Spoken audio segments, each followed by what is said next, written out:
In Kiev, this is Ukraine Today. I'm Rahemtulla, and in today's press review, we'll look at 4 articles which offer comment, opinion, and reaction following the publication of a U.S. Senate Intelligence Committee report into the CIA's program of detention and interrogation of terror suspects following the attacks in the U.S. on September 11, 2001. We begin with a piece in Quartz written by Tim Fernholz, which leads with the headline, "What U.S. taxpayers paid to build and run the CIA's torture program." Fernholz details how the project cost the American public at least $480 million and included sites mainly in Afghanistan, but also in Poland, Romania, and Lithuania, not to mention also Thailand.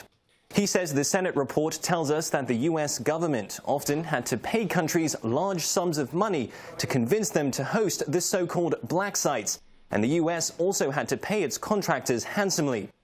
He writes, "The report notes that contractors trained in enhanced interrogation techniques were paid $1,800 a day, 4 times as much as interrogators who don't use those techniques."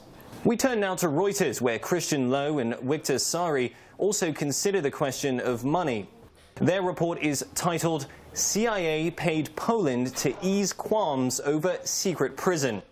The piece says that although the Senate report does not mention Poland by name, cross-referencing with other documents reveals that Poland is indeed the country which is being referred to. They note that according to the Polish constitution, no one can be subjected to torture or inhumane treatment. They write, "People close to the Polish authorities at the time say Poland felt an obligation to protect its relationship with Washington, even as it knew hosting the facility was open to legal challenge."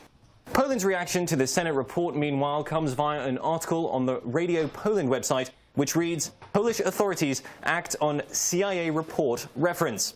The article quotes a spokesman for the Krakow Appellate Prosecutor's Office, who says they will appeal to the U.S. to provide the original unredacted version of the Senate report. Poland has, in fact, been conducting its own investigation into the CIA's activities. As the article makes clear, Polish authorities that were in power at the time of the alleged black sites have vehemently denied knowing anything about the operation. Finally, we look at an opinion piece in The Guardian written by Natalie Nogoredzie with the headline, "CIA Torture Report. Europe Must Come Clean About Its Own Complicity."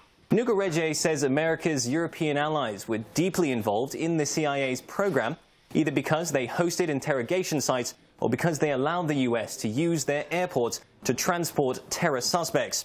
To this day, she states, the exact scale of European involvement remains unknown. That needs to change, she argues, because the bottom line is that fully exposing such practices is the only way to ensure they will never be repeated.